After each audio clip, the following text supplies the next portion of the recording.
Hello everyone and welcome to my YouTube channel. So friends, आपका welcome है Shaurya Grover YouTube channel पर। मैं आज इंट्रोड्यूस करने वाली हूँ आपको एक नई सीरीज़ जो कि है हमारी क्लास 12th की series, the Kashi series. Kashi series के अंदर हम स्टडी करने वाले हैं पूरे क्लास 12th का सिलेबस ऑफ केमिस्ट्री सब्जेक्ट। तो आपको जो है आपको चैप्टर वाइज आपको इसके अंदर कंटेंट मिलेगा, वीडियो लेक्चर्स मिलेंगे और यहाँ से हम क्लास 12th की सीरीज़ शुरू करने वाले हैं जिसमें आपको थ्योरेटिकल वीडियो लेक्चर्स यानी कि मैं आपको समझाने वाली हूँ ऑन ग्रीन बोर्ड।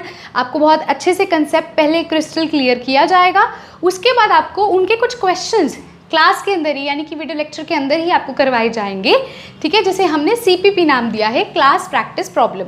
और फिर एक आपको हम DPP दिया करेंगे जो कि आपके घर के लिए होगी, प्रैक्टिस के लिए, डेली प्रैक्टिस प्रॉब्लम।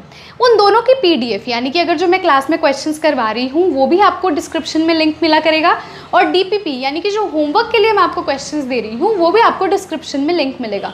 डिस्क्रिप्शन कहाँ पर होता है? जहाँ आपका वीडियो चल रहा होता है जस्ट उसके नीचे, ठीक है। तो इस तरह से हम क्या करने वाले हैं, हम क्लास 12th का सिलेबस चाहे वो JEE है, नीट है या आपका बोर्ड्स है, हम उसे कवर आउट करेंगे।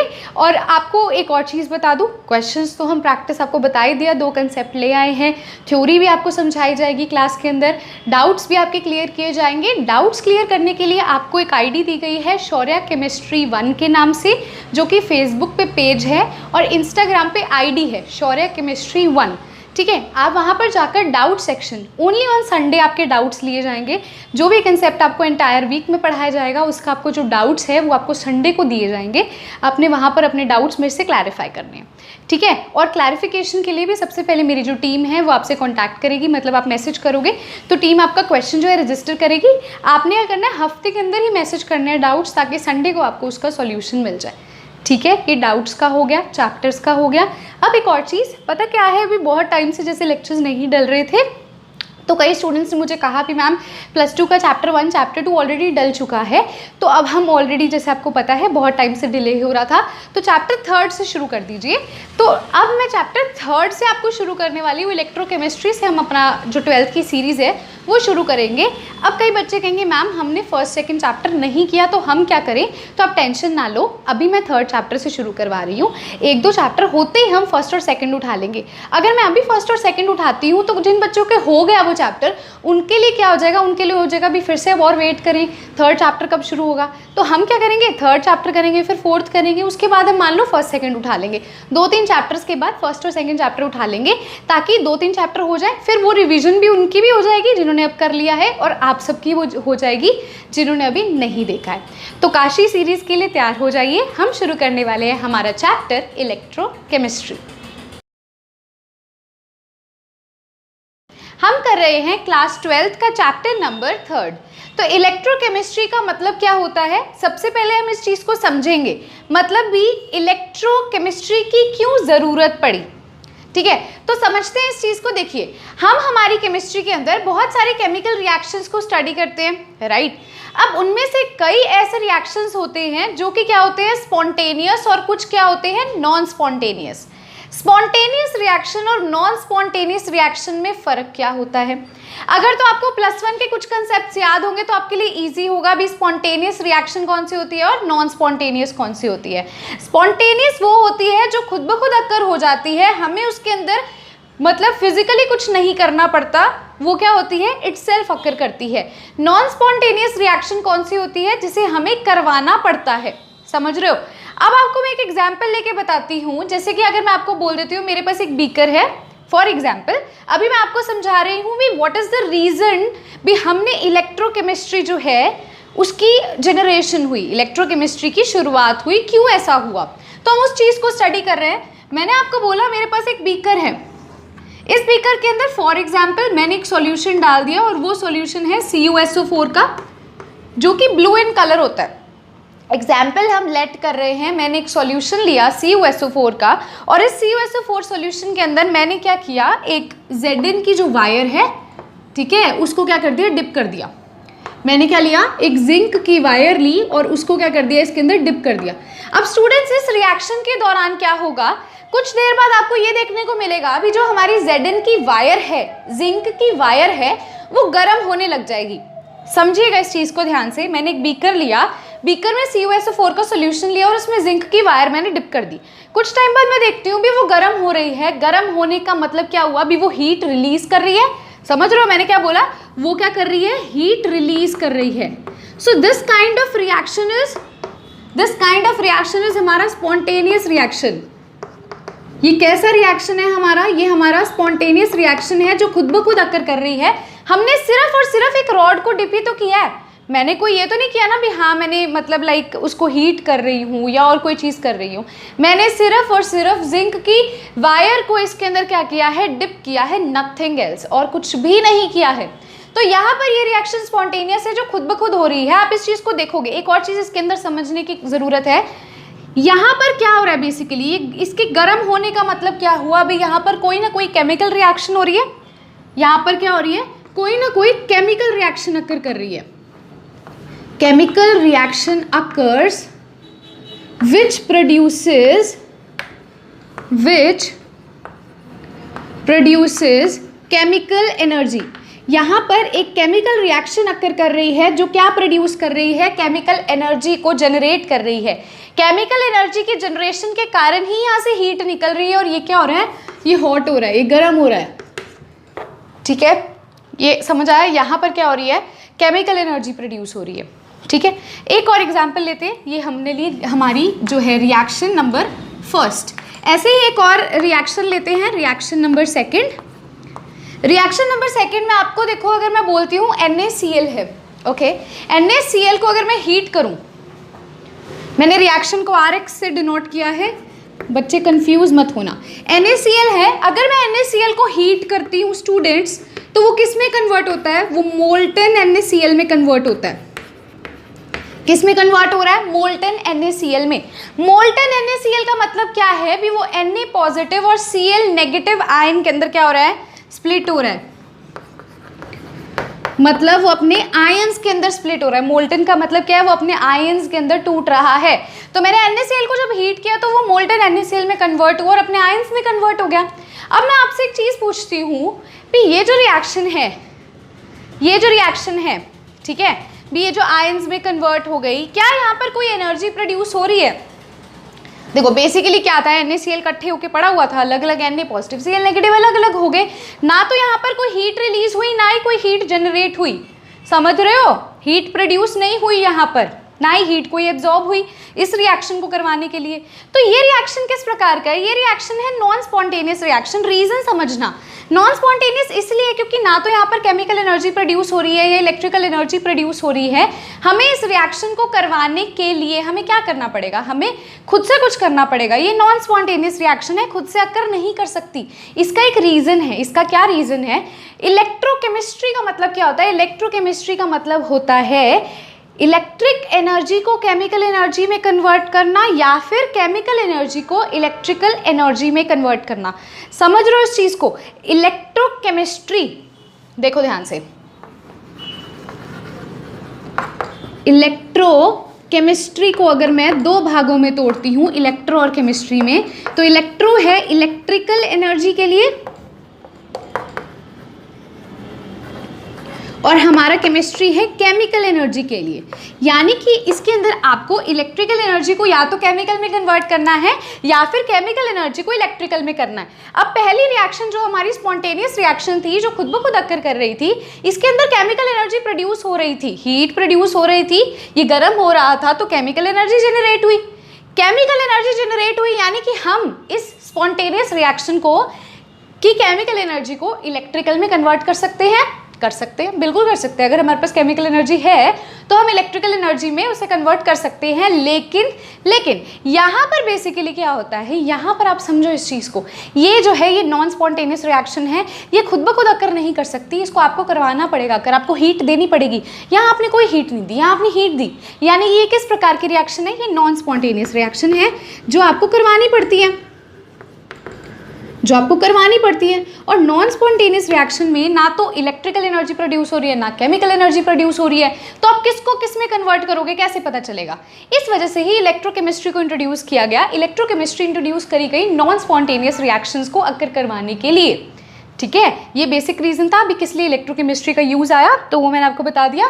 भी स्पॉन्टेनियस रिएक्शन तो जो खुद ब खुद हो जाती है, वहाँ पर इलेक्ट्रिकल एनर्जी हो या केमिकल एनर्जी हो, हम सिंपल कन्वर्जन करवा सकते हैं। लेकिन नॉन स्पॉन्टेनियस में ना तो मतलब आप कह सकते हो केमिकल एनर्जी प्रोड्यूस हो रही है, ना इलेक्ट्रिकल हो रही है, तो यहाँ पर ये रिएक्शन परफॉर्म कैसे होगी, उसके लिए हम इलेक्ट्रोकेमिस्ट्री यूज़ करते हैं। कैसे अब वो इसके अंदर यूज़ होगी वो मैं आपको चैप्टर के अंदर समझाऊंगी। भी कैसे आप कौन सा सेल यूज़ करते हो इन रिएक्शंस को परफॉर्म करवाने के लिए, गैल्वेनिक सेल यूज़ करते हो या आप इलेक्ट्रोलाइटिक सेल यूज़ करते हो, वो हम पढ़ेंगे इलेक्ट्रोकेमिस्ट्री चैप्टर के अंदर। भी ये होगी कैसे परफॉर्म, क्या रोल होगा इलेक्ट्रोकेमिस्ट्री का इसके अंदर, ये पता चल गया भी किस लिए इलेक्ट्रोकेमिस्ट्री है। अब ये जानेंगे भी कैसे इलेक्ट्रोकेमिस्ट्री हम देखते हैं। ठीक है, तो अब हम शुरू करने लगे हैं हमारा चैप्टर इलेक्ट्रोकेमिस्ट्री। अभी तक मैंने आपको सिर्फ और सिर्फ रीज़न बताया था क्या ज़रूरत होती है, क्योंकि हम सीधा अगर चैप्टर पढ़ते हैं तो वो हमें कन्फ्यूजन क्रिएट करता है। अब हमें पता है हमने क्यों चैप्टर को स्टडी करना है। ठीक है, अब स्टूडेंट्स एक चीज़ और देखिए, इलेक्ट्रोकेमिस्ट्री में बेसिकली हम इस चैप्टर को 3 पार्ट्स में डिवाइड करेंगे। तो हम फर्स्ट पार्ट से शुरू करते हैं जो कि है कंडक्टेंस। सबसे पहले हम शुरू कर रहे हैं कंडक्टेंस। अगर आप अपनी एनसीईआरटी बुक ओपन करके देखोगे तो एनसीईआरटी बुक के अंदर आपको जो कंडक्टेंस का टॉपिक है वो मिड में जाकर मिलेगा, शुरुआत में भी नहीं है और एंड में भी नहीं है, बिल्कुल मिड में है। तो घबराना नहीं है मैम आपने स्टार्टिंग वाले टॉपिक कहाँ पर गए, सीधा आप बीच वाले टॉपिक से क्यों शुरू कर रहे हो।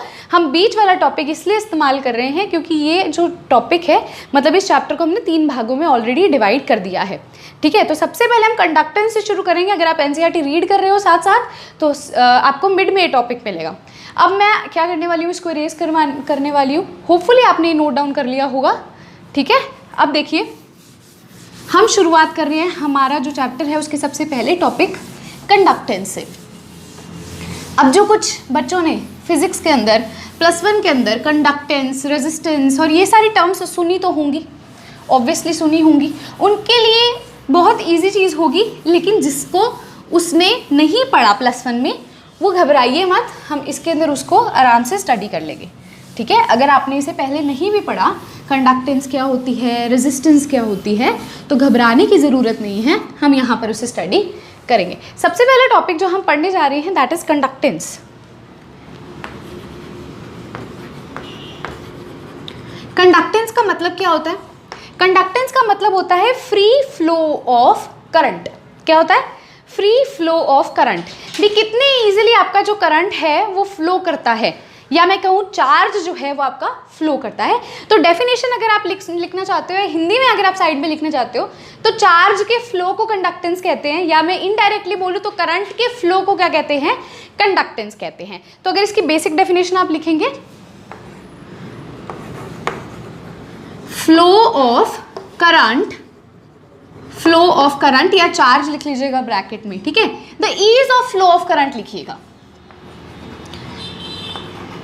कितनी आसानी से हमारा करंट जो है, करंट या चार्ज जो है वो फ्लो करता है, उसे क्या कहेंगे? कंडक्टेंस कहेंगे। कंडक्टेंस को एनसीईआरटी जो है वो कैपिटल जी से डिनोट करती है और हम सी से भी डिनोट करते हैं। आपको ये जी कैपिटल जी की फॉर्म में भी देखने को मिलेगा, या फिर कई बुक्स में आपको कैपिटल सी की फॉर्म में भी देखने को मिलेगा। अब कंडक्टेंस क्या होती है? बेसिकली कंडक्टेंस होती है, it is the measure of flow of current. भी कितनी इजीली आपका जो है करंट जो है किस रेट से वो फ्लो कर रहा है, वो आपकी क्या होगी? कंडक्टेंस होगी। कंडक्टेंस में स्टूडेंट्स 2 प्रकार की होती हैं, एक होती है मेटालिक कंडक्टेंस और एक होती है इलेक्ट्रोलिटिक कंडक्टेंस। इस चीज़ को देखेंगे। कंडक्टेंस मैंने बोला ease of flow of current, या फिर आप ये भी लिख सकते हो it measures the rate of flow of charge in an electrolyte. ठीक है, अब इसके अंदर हम सबसे पहले इसकी टाइप्स को स्टडी करने वाले हैं। तो मैंने आपको बोला 2 तरह की होती हैं, एक होती है हमारी मेटालिक कंडक्टेंस,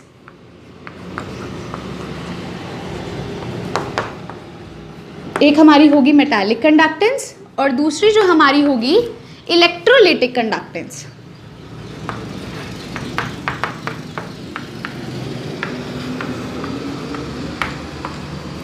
ठीक है, एक होती है मेटालिक कंडक्टेंस और एक हमारी क्या होती है? Electrolytic conductance.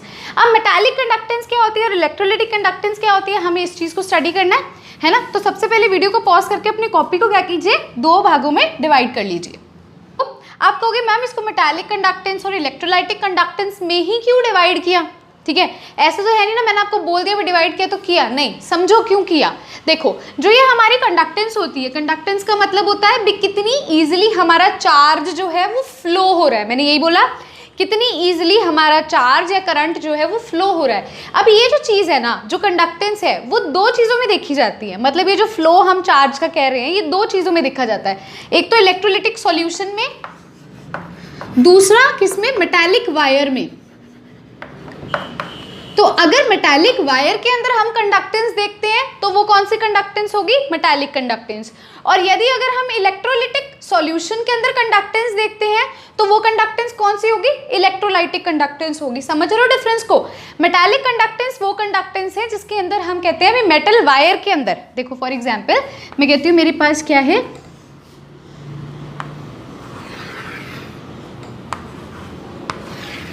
ये मेरी मेटल वायर है, राइट। इस मेटल वायर के अंदर जो कंडक्टेंस दिखेगी, अब इसके अंदर कंडक्टेंस कैसे दिखेगी, कितने इजीली हमारा चार्ज फ्लो करता है, कितना इजीली हमारा चार्ज इसके अंदर फ्लो करेगा।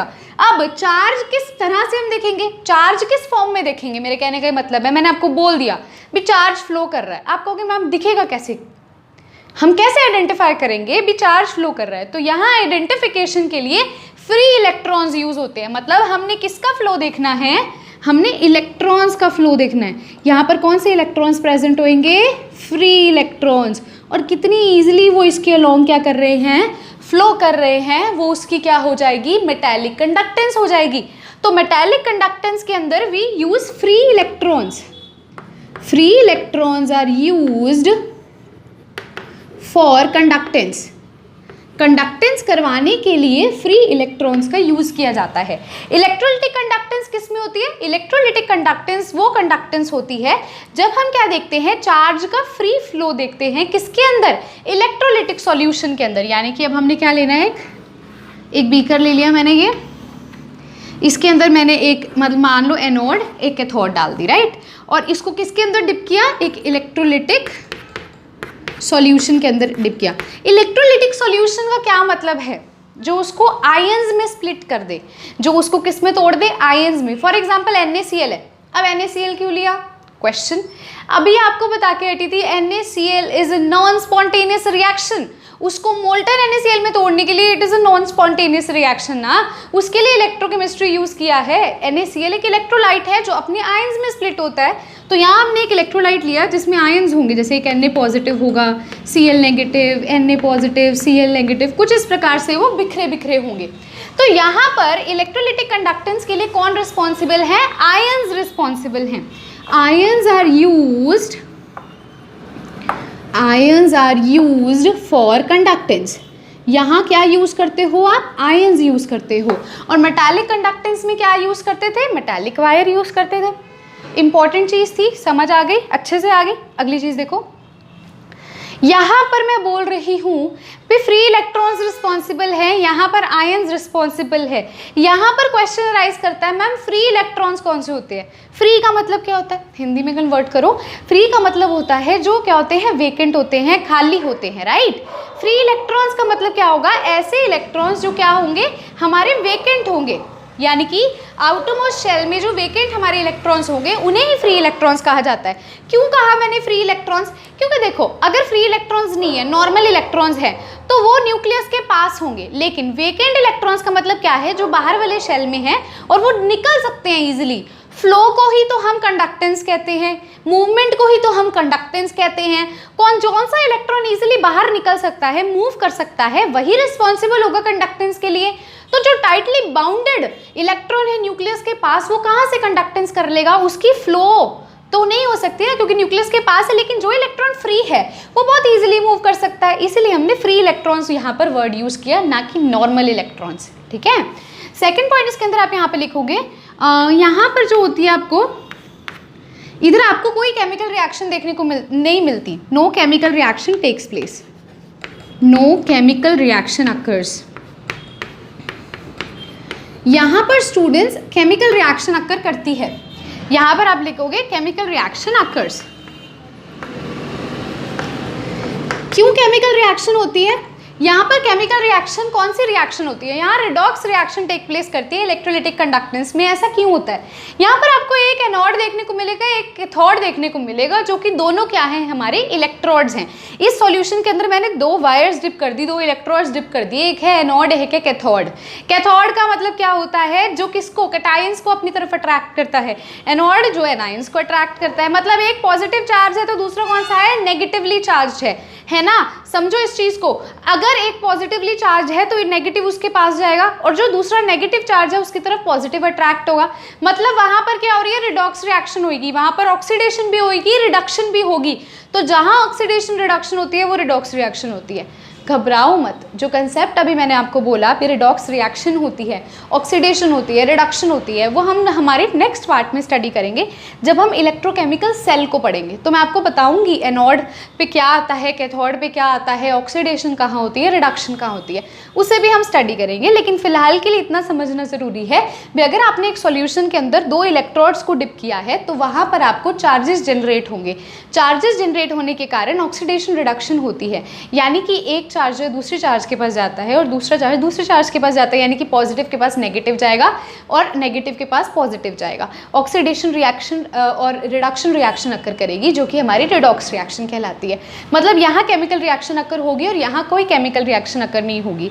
यहाँ पर इसकी फिजिकल प्रॉपर्टीज चेंज नहीं होंगी, लेकिन वहाँ पर उसकी प्रॉपर्टीज चेंज होंगी। ठीक है, थर्ड पॉइंट क्या है, प्रॉपर्टीज डू नॉट चेंज या नो चेंज इन स्टेट।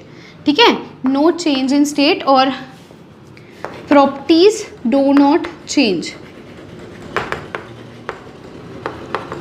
यहाँ प्रॉपर्टीज चेंज होंगी। क्यों प्रॉपर्टीज चेंज होगी, क्योंकि स्टूडेंट्स इस चीज़ को समझो।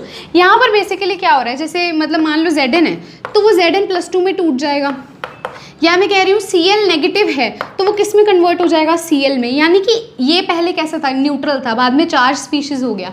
तो इसका मतलब क्या है भी, Zn की प्रॉपर्टी अलग होगी Zn+2 से, सिमिलरली Cl की प्रॉपर्टी अलग होगी Cl नेगेटिव से। तो यहाँ पर प्रॉपर्टीज चेंज हो जाती है रिएक्शन के कारण, केमिकल रिएक्शन के कारण। लेकिन यहाँ मेटालिक वाले में ऐसा कुछ भी नहीं होता। तो वहाँ आप नोट कर लीजिएगा third point, properties change during the chemical reaction. Next क्या है, इफेक्ट ऑफ टेम्परेचर। टेम्परेचर से इन पे क्या इफेक्ट पड़ता है, टेम्परेचर से इन पे क्या इफेक्ट पड़ेगा, आप ध्यान से समझना इस चीज़ को। मेटालिक कंडक्टेंस के केस में हमारे पास फ्री इलेक्ट्रॉन्स होते हैं। जैसे ही आप टेम्परेचर बढ़ाते हो, मान लो आपने टेम्परेचर बढ़ाया, इलेक्ट्रॉन्स क्या करने लग जाएंगे, इलेक्ट्रॉन्स क्या शो करते हैं स्टूडेंट्स, वाइब्रेशन शो करते हैं। आपको इतना तो पता होगा ना, इलेक्ट्रॉन्स वाइब्रेट करेंगे, ऐसे ऐसे करेंगे, जिसके कारण वो क्या करेंगे, टकरा जाएंगे। इलेक्ट्रॉन्स की वाइब्रेशन के कारण वो टकरा जाएंगे। टकराने से क्या होगा, टकराने से क्या होगा, उसकी रेजिस्टेंस बढ़ेगी। नया वर्ड, रेजिस्टेंस। दोबारा सुनो, मेटालिक कंडक्टेंस में फ्री इलेक्ट्रॉन्स की बात करते हैं, मतलब बहुत जितने इजीली इलेक्ट्रॉन्स मूव करेंगे उसी तरह से हम उसके कंडक्टेंस को नोट करते हैं। मैंने बोला इलेक्ट्रॉन्स क्या कर रहे हैं, वाइब्रेट कर रहे हैं, ऐसे ऐसे ऐसे ऐसे, क्योंकि इलेक्ट्रॉन्स जो हैं वो वाइब्रेशनल मोशन शो करते हैं। आपने पढ़ा होगा फिजिक्स में, नहीं पढ़ा तो अब बता रही हूँ, वो वाइब्रेशन शो करते हैं। जैसे ही टेम्परेचर बढ़ाया, इलेक्ट्रॉन्स वाइब्रेट करेंगे तो वो क्या करेंगे, ऐसे ऐसे ऐसे ऐसे कोलाइड कर लेंगे। मान लो ये एक इलेक्ट्रॉन ऐसे ऐसे से आया, इसने वाइब्रेट किया, इसने इसको ऐसे ऐसे करने लग गया, मतलब वो टकराने लग गया, कोलिजन होने लग गई, कोलिजन से टकराने लग गए, सारे इलेक्ट्रॉन्स एक दूसरे से टकरा रहे हैं। तो क्या हो रहा है, रेजिस्टेंस बढ़ रही है। रेजिस्टेंस क्या होता है, hindrance to the flow of charge.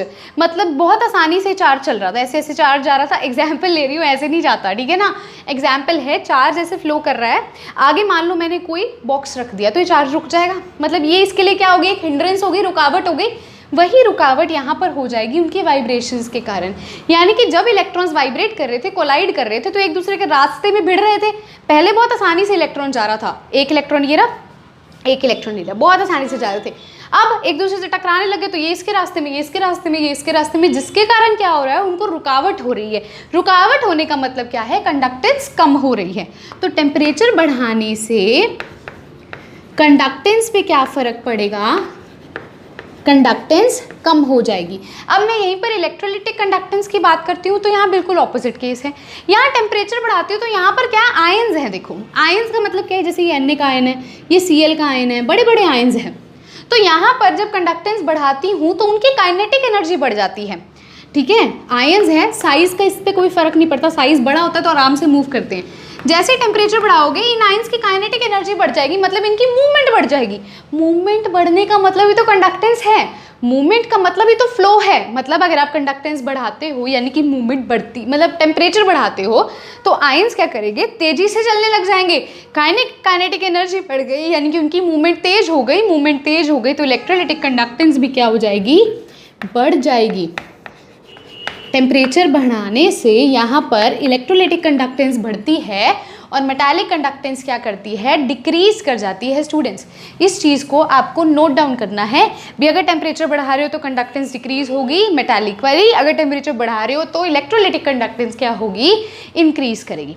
अब हम पढ़ेंगे फैक्टर्स अफेक्टिंग कंडक्टेंस। उससे पहले आप वीडियो को पॉज करके इसको क्या करेंगे, नोट डाउन करेंगे। सो ये स्टूडेंट्स, अब हम कर रहे हैं फैक्टर्स अफेक्टिंग कंडक्टेंस, और उससे पहले मैं आपको एक चीज़ डिस्कस करना चाहूँगी जो होता है इलेक्ट्रोलाइट। इलेक्ट्रोलाइट का मतलब क्या होता है, anything which dissociates into its ions, जो अपने आयंस में डिसोसिएट हो जाता है। बेसिकली दो तरह के इलेक्ट्रोलाइट होते हैं, एक होते हैं स्ट्रॉन्ग इलेक्ट्रोलाइट, एक होते हैं वीक इलेक्ट्रोलाइट। आपने ये सब +1 के अंदर बेसिक पढ़ लिया है, लेकिन यहाँ पर उसका हल्का सा यूज़ है, डेफिनेशंस का यूज़ है, क्वेश्चंस में इस्तेमाल करना मैं सिखाऊंगी, चाहे आपको वो आता है या नहीं आता है, no worries, I am there for you. ठीक है, तो मैंने आपको बोला इलेक्ट्रोलाइट जो है हमने 2 टाइप्स में डिवाइड किया, एक होता है स्ट्रॉन्ग इलेक्ट्रोलाइट, एक होता है वीक इलेक्ट्रोलाइट। स्ट्रॉन्ग इलेक्ट्रोलाइट का मतलब क्या होता है, जो अपने आयंस में कंप्लीटली डिसोसिएट हो जाए, जो अपने आयंस में क्या हो, पूरी तरह से टूट जाए। और वीक इलेक्ट्रोलाइट क्या होता है, जो पार्शियली जो है अपने आयंस में टूटता है। ये सब आपने इन डिटेल +1 में पढ़ लिया है। जो यूज़ होगा वो आपको बता दूंगी चीज़ें क्या यूज़ में है। अब मैं आपको बोलने जा रही हूँ फैक्टर्स अफेक्टिंग डियर स्टूडेंट्स। तो सबसे पहला फैक्टर आता है नेचर ऑफ इलेक्ट्रोलाइट। अभी आपको बताया था ना, हमने क्या लिया, एक बीकर लिया,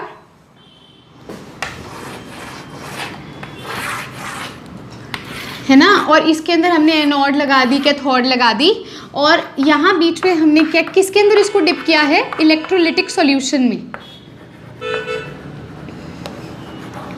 एक आपको बता दूं, मेटालिक वाला जो पार्ट है, मेटालिक कंडक्टेंस वाला पार्ट जो है वो हम फिजिक्स में स्टडी करते हैं इन डिटेल। अब जो सारा चैप्टर हमारा आगे कंटिन्यू होने वाला है ना, वो इलेक्ट्रोलिटिक कंडक्टेंस पे बेस्ड होगा। तो अब हम जितनी भी बातें करने वाले हैं इलेक्ट्रोलिटिक कंडक्टेंस के रिस्पेक्ट में करेंगे। यानी कि अब हम जो कंडक्टेंस देखेंगे, चार्ज का जो फ्लो देखेंगे, वो वायर में नहीं देखेंगे, क्योंकि वो फिजिक्स के अंदर हम पढ़ेंगे इन डिटेल। केमिस्ट्री के अंदर हम इलेक्ट्रोलिटिक सॉल्यूशन मतलब के अंदर देखते हैं कंडक्टेंस को, यानी कि हम इलेक्ट्रोलिटिक कंडक्टेंस को पढ़ेंगे। तो वो वाला जो पोर्शन है मेटालिक वाला, वो फिजिक्स वाले चैप्टर्स के अंदर आपको शायद से फर्स्ट चैप्टर या सेकंड है, तो आप देख लीजिएगा जिसके अंदर भी है। आप मेटालिक वायर के अंदर कंडक्टेंस को देखोगे, करंट को देखोगे, चार्ज को देखोगे। केमिस्ट्री में हमारा जो हमने डील करना है वो है इलेक्ट्रोलिटिक सॉल्यूशन के अंदर, यानी कि इलेक्ट्रोलिटिक कंडक्टेंस के बारे में। तो देखिए नेचर ऑफ इलेक्ट्रोलाइट में सबसे पहले हम यही बात करते हैं, अगर तो आप यहाँ पर जो इलेक्ट्रोलाइट यूज कर रहे हो वो स्ट्रॉन्ग इलेक्ट्रोलाइट है,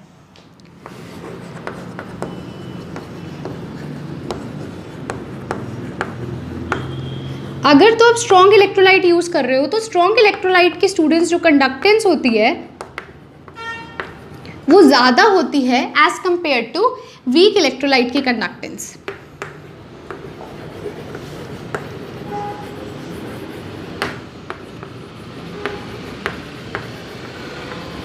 अब ऐसा क्यों होता है? स्ट्रॉन्ग इलेक्ट्रोलाइट के केस में क्या होता है, आपके जो आयंस है वो कंप्लीटली जो है, मतलब जो आपका मॉलिक्यूल है वो कंप्लीटली आयंस में स्प्लिट कर रहा है, ठीक है। तो वहां पर कंडक्टेंस क्या हो जाएगी, सबसे ज्यादा हो जाएगी, क्योंकि वो अपने आयंस में टूट गया।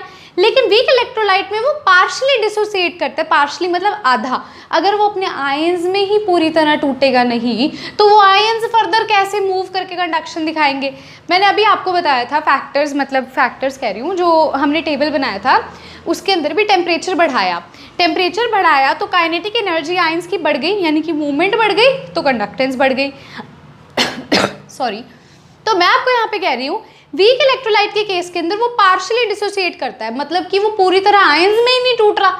अगर वो आयंस में पूरी तरह नहीं टूट रहा, अब दो केसेस हैं, एक तो पूरी तरह एक आयंस में टूट गया स्ट्रॉन्ग वाला, वीक वाला पूरी तरह आयंस में नहीं टूटा। अगर वो पूरी तरह आयंस में ही नहीं टूटा तो वो मूवमेंट का शो करेगा, इसीलिए इसकी जो कंडक्टेंस है वो ज़्यादा होती है as compare to weak electrolyte. आप एग्जाम्पल ले लो, 1 मोलर HCl और 1 मोलर CH3 COH, इन दोनों में से किसकी कंडक्टेंस ज़्यादा होगी? तो मैं आपको बता दूं HCl जो है वो स्ट्रॉन्ग इलेक्ट्रोलाइट है और हमारा जो CH3COH है वो वीक इलेक्ट्रोलाइट है, यानी कि ये पूरी तरह से अपने आयंस में टूटेगा लेकिन वो पार्शियली डिसोसिएट करेगा, ठीक है। तो इस केस में किसकी कंडक्टेंस ज़्यादा होगी? इसकी ज़्यादा होगी, क्योंकि ये क्या है? स्ट्रॉन्ग इलेक्ट्रोलाइट है। होपफुली आपको ये टॉपिक समझ आ गया होगा। सेकेंड फैक्टर जो अफेक्ट करता है स्टूडेंट्स, अगर मैं आपको बोल दूँ भी number of ions, second factor है नंबर ऑफ आयंस। पहला तो इलेक्ट्रोलाइटिक सॉल्यूशन, दूसरा फैक्टर है भी आयंस के नंबर पे, जितने ज़्यादा आयंस होंगे उतनी ज़्यादा कंडक्टेंस होगी, उतनी ज़्यादा मूवमेंट होगी, है ना। तो अब हम देखते हैं हमारा सेकेंड फैक्टर जो कि हमारा क्या है? Number of ions.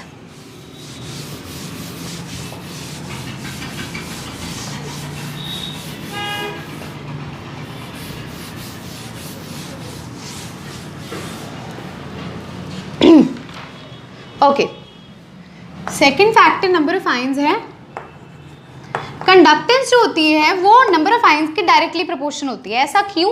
क्योंकि जितने ज़्यादा आयंस इसके अंदर प्रेजेंट होंगे इलेक्ट्रोलाइटिक सॉल्यूशन में, जैसे आयंस हम NaCl के आयंस क्या होंगे? Na positive, Cl negative, Na positive, Cl negative, Na positive, Cl negative, ऐसे ऐसे करके। तो मैं बोल रही हूँ कि जितने ज़्यादा आयंस होंगे उतनी ज़्यादा मूवमेंट होगी, जितनी ज़्यादा मूवमेंट होगी, जितनी ईजिली हमारा चार्ज फ्लो करेगा, वो क्या होती है? कंडक्टेंस। तो जितने ज़्यादा आयंस उतनी ज़्यादा कंडक्टेंस, यानी कि conductance is directly proportion to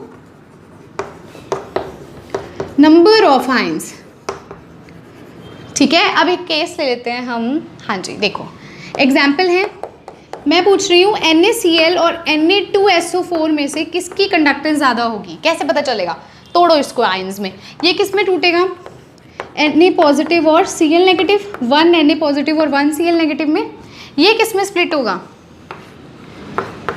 2 Na positive और 1 SO4 2 नेगेटिव। कैसे मैम, कैसे पता चला Na पे पॉजिटिव चार्ज आया, SO4 पे -2 आया? ये क्वेश्चन बहुत बच्चों के दिमाग में आएगा, मैं समझाती हूँ कैसे। देखो आपने वाटर, ये ना अब इस चैप्टर से थोड़ा हट के है, मतलब इसके अंदर नहीं है, हम ऑर्गेनिक में पढ़ते हैं, बेसिक ऑर्गेनिक में जो 10th क्लास में आप पढ़ते हो।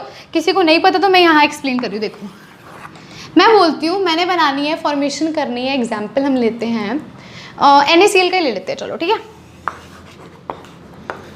सोडियम पे आपको पता है चार्ज कितना होता है? +1। Cl पे कितना होता है? -1। तो इसका चार्ज जिसके पैर में, इसका चार्ज जिसके पैर में, ठीक है। क्या बन गया है हमारा मॉलिक्यूल? Na1Cl1। इसको आप और क्या लिख सकते हैं? NaCl। ऐसे ही अब यहाँ पर Na2SO4 कैसे बना होगा? मतलब आप क्या करो, एक Na ले लो, एक SO4 ले लो, 2 रहने दो, 3 रहने दो, 4 रहने दो, जो होता है रहने दो, बस ऐसे लो। Na पे क्या चार्ज होता है? +1। SO4 पे कितना होता है? -2। इसका चार्ज जिसके पैर में, इसका चार्ज जिसके पैर में, यानी कि Na2SO4। तो अब जब इसको स्प्लिट करोगे कितने मॉलिक्यूल्स हैं Na के? 2, इसीलिए इसके आगे 2 आ गया। SO4 के आगे कोई नंबर है या नीचे कोई नंबर है? नहीं है, तो सिंपल एक SO4 आ गया। अब ये कितने आयंस में स्प्लिट हो रहा है NaCl? 1 और 2, एक Na में, एक Cl नेगेटिव में। तो कितने आयंस में? 2 में। ये कितने आयंस में हो रहा है? 2 Na निकल रहे हैं और एक SO4, यानी कि कितने आयंस? 3 आयंस। तो मैंने बोला जिसमें नंबर ऑफ आयंस ज़्यादा उसकी कंडक्टेंस क्या हो जाएगी? ज़्यादा। तो इन दोनों में से किसकी कंडक्टेंस ज़्यादा हो जाएगी? Na2SO4 की कंडक्टेंस क्या हो जाएगी? बहुत ही ज़्यादा हो जाएगी। अब नेक्स्ट फैक्टर आता है, अगर आयंस की रेशो सेम हो, आयंस भी दोनों सेम हो, मान लो 2 आयंस ही दोनों में हो, तो फिर किसकी कंडक्टेंस ज़्यादा होगी? आइए थर्ड फैक्टर देखें।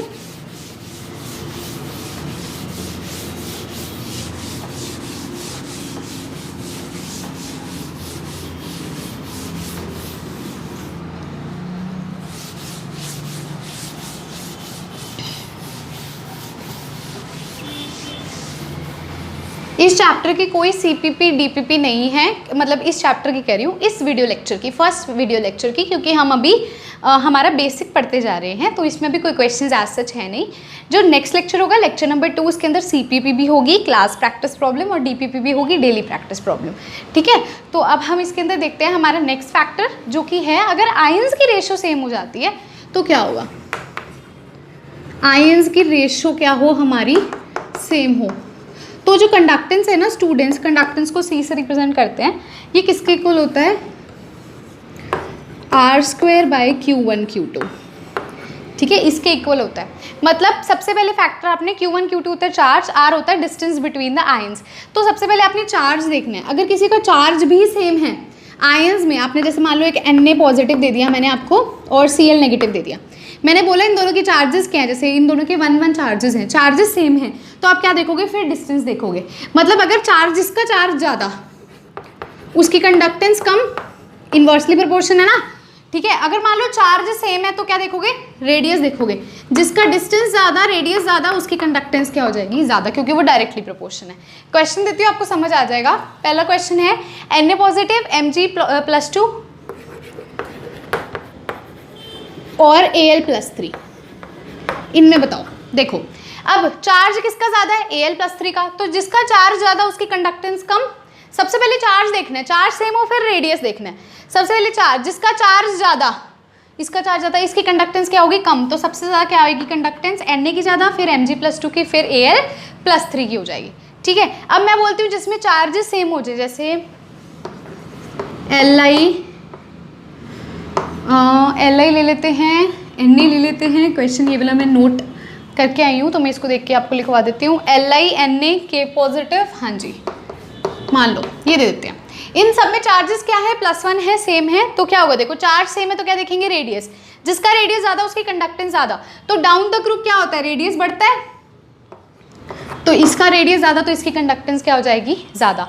तो ये क्या फैक्टर हो गया, अगर आपके आयंस का रेशियो सेम है तो आपने इस तरह से इसे करना है। इसके बाद और क्या फैक्टर्स हो सकते हैं, हमारा जो कंडक्टेंस है वो किस पे और डिपेंड कर सकता है, टेम्परेचर पे। टेम्परेचर बढ़ेगा तो इलेक्ट्रोलिटिक कंडक्टेंस क्या होती है, वो भी क्या होती है, वो भी बढ़ती है। ये तो आपको मैंने पहले ही बता दिया फैक्टर। इलेक्ट्रोलिटिक कंडक्टेंस भी क्या करेगी, इंक्रीज करेगी। बड़ा सिंपल सा फैक्टर था ये वाला, ठीक है। तो वीडियो को पॉज करके पहले इन सबको क्या करोगे, आप नोट डाउन करोगे। सो यस माय स्टूडेंट्स, हमने क्या कर लिया, हमने पढ़ लिया कि कंडक्टेंस क्या होता है, कौन से फैक्टर्स उसको अफेक्ट करते हैं और उनकी दोनों types, metallic conductance, electrolytic conductance. अब नेक्स्ट पोर्शन हम सेकंड लेक्चर से शुरू करेंगे, जहाँ पर हम थोड़ा न्यूमेरिकल पोर्शन के अंदर भी आएंगे और हम थोड़े थोड़े फॉर्मूलाज की तरफ भी बढ़ने की कोशिश करेंगे। तो आज एक बेसिक सा इंट्रोडक्शन भी था और चैप्टर का हमने शुरुआत भी कर ली जो कि कंडक्टेंस से रिलेटेड थी। सो इस वीडियो लेक्चर के अंदर आपका सिर्फ इतना काम है, जो थ्योरी का पोर्शन मैंने आपको लिखवाया है आपने उसको थॉरली रीड करना है, अच्छे से अपने नोट्स बनाने हैं। और जैसे ही वीडियो देखते हो आपने नोट्स बना लिए, दैट्स ओके, आपको साथ से समझ आ गया। लेकिन आपका काम इतना ही नहीं है, आप जैसे ही रात को सोने लगते हो, मान लो आप रात को वीडियो देखते हो तो नेक्स्ट डे, या अगर आप सुबह वीडियो देखते हो तो रात को आपने उसी नोट्स को रिवाइज करना है। रिविजन से आपका वो कंसेप्ट क्लिस्टर क्लियर होगा। साथ ही साथ क्या होगा, आपको कोई ना कोई डाउट्स आएंगे तो जो वो डाउट्स हैं वो आप मेरे से पूछ भी सकते हो। इंस्टाग्राम आईडी आपको पता ही है, शौर्या केमिस्ट्री 1 है, आप वहाँ पर जाकर अपने डाउट्स जो हैं वो अपने मैसेज कर सकते हैं। सो ये हमने शुरू किया है इलेक्ट्रोकेमिस्ट्री चैप्टर। फिर से बता रही हूँ, इस लेक्चर नंबर 1 के अंदर कोई CPP कोई DPP नहीं है, क्योंकि हमने थ्योरी वाले पोर्शन से शुरू किया है। नेक्स्ट लेक्चर के अंदर बहुत सारे क्वेश्चंस के साथ आ रही हूँ मैं, और बहुत ही थ्योरेटिकल कंसेप्ट को बहुत अच्छे ढंग से हम समझने की कोशिश करेंगे। सो अगर आज का वीडियो लेक्चर आपको अच्छा लगा है तो लाइक ज़रूर करके जाना है, अपने फ्रेंड्स के साथ शेयर करना है, अपने जो आसपास के स्टूडेंट्स हैं उनके साथ शेयर करना है, एंड ज़रूर चैनल को सब्सक्राइब कीजिएगा अगर आप मेरे चैनल पे न्यू हैं। सब्सक्राइब करने का एक फ़ायदा होता है, भी नई वीडियो डल चुकी है वो भी आपको पता लगती रहती है और आप अपडेटेड रहते हैं मेरे कंटेंट के साथ। So thank you so much students, मिलते हैं नेक्स्ट लेक्चर के साथ। Thank you so much.